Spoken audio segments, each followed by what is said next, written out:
الرحيم وبه نستعين والصلاة والسلام على سيد الأنبياء والمرسلين وعلى آله وصحبه أجمعين أما بعد فأعوذ بالله من الشيطان الرجيم والذين أوتوا العلم درجات آمنت بالله صدق الله المولانا العلي العظيم. حمد و ثنا کے بعد معزز مہمانان گرامی، سامعین ذوی احترام، خواتین و حضرات، عزیز طلبہ و طالبات،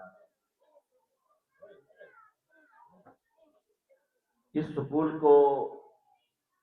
درجہ ملنے کا جو سبب بیان ہوا، اس بیان میں لفظ انہدام لکھا ہوا ہے. میرے ذہن میں ایک شعر آ رہا ہے، لیکن میں وہ شعر عموماً جوانی میں سنایا کرتا تھا. لیکن سنا یہ ہے کہ علم انسان کو کبھی بوڑھا ہونے نہیں دیتا، وہ ہمیشہ ہمیشہ کے لیے جوان رہتا ہے. وہ اس طرح سے ہے، تقریب کے ہاتھوں میں تلاطم نہیں آتا، تعمیر کے ہونٹوں پہ تبسم نہیں آتا، جب تک دل یوسف پہ گرانی نہیں آتی، رخسار زلیخا پہ جوانی نہیں آتی. آپ کو یاد ہو یا نہ ہو کہ جب زلزلہ آیا تھا، میں سن وائز بات کرتے ہوئے احتراج اس لیے کر رہا ہوں کہ آپ کا وقت بچے، تو اس وقت کے صدر پاکستان نے کہا کہ ہم اس سانحے کو موقع میں تبدیل کریں یا اس کو صرف سانحہ سمجھ کر روز میں اپنے آپ کو مصروف رکھے، سارے مواقع ضائع کر دیں. یوں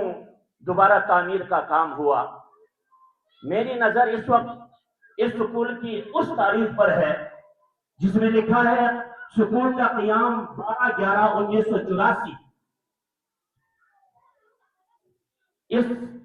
خطے میں، اور یہ خطہ جو 5 مواضعات پر مشتمل ایک یونین کونسل تھا جس کو غر سے کہا جاتا تھا، اور غور سے غر سے تو غر سے کہا جاتا. اس کے بہت سارے اسباب ہو سکتے ہیں کیوں اس کو غر سے کہا گیا، لیکن جہاں پر غربت، جہاں پر صحت، جہاں پر تعلیم، جہاں پر تعمیرات، جہاں پر انفراسٹرکچر،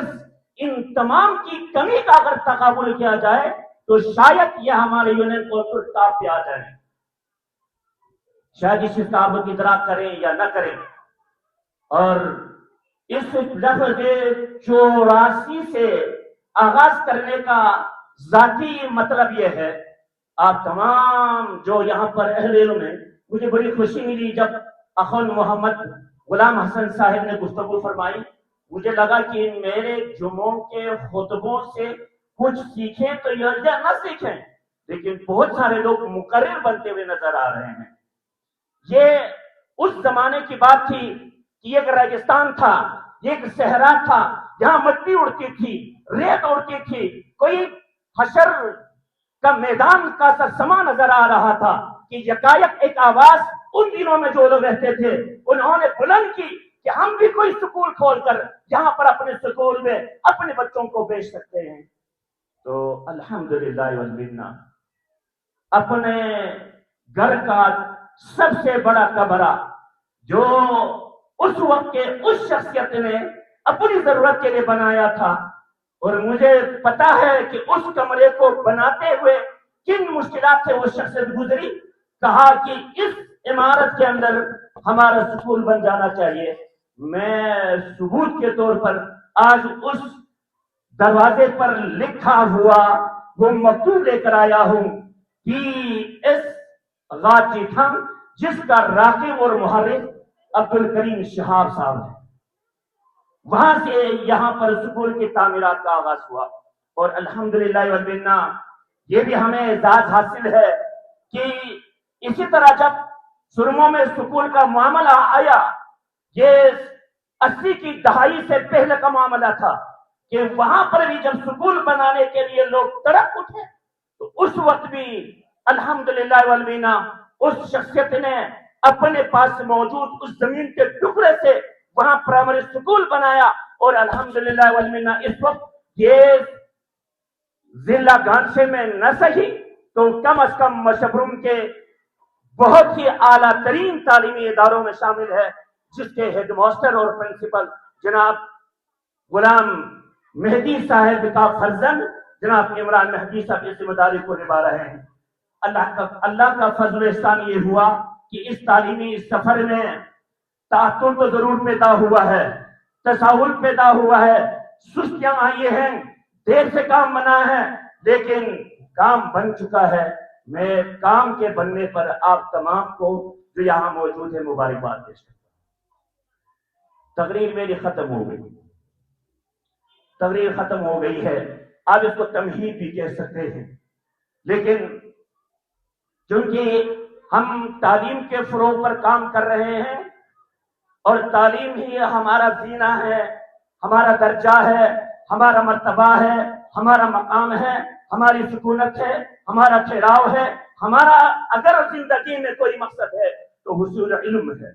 لیکن اس راہ میں جیسے کہ متعدد احباب نے فرمایا کہ سفر کی مشکلات ہیں، تدریس کی دقتیں ہیں، دراصل ہم نے ذہنوں سے اسی بات کو نکالنا ہے اور نمٹنا ہے کہ مشکلیں جتنی بھی پڑ جائیں گی، مشکلیں اتنی پڑیں کہ مجھ پہ آسان ہو گیا۔ دراصل ہم نے حصول علم کی ان صعوبتوں، ان مشکلات کو کم کرنے پر تو توجہ رکھی، لیکن علم کہاں ملتا ہے وہ یہی نہیں دیکھا ہم نے۔ آپ کو شوق ولولہ، آپ کے جوش جذبہ میں گن رہا ہوں، یہاں پر جو فروٹ کی قسمیں ہیں، پھولوں کی انواع و اقسام ہیں، وہ درجن سے بھی زیادہ ہیں، لیکن درجن سال کے بعد اگر یہاں پر ایک مڈل اسکول کے لیے آغاز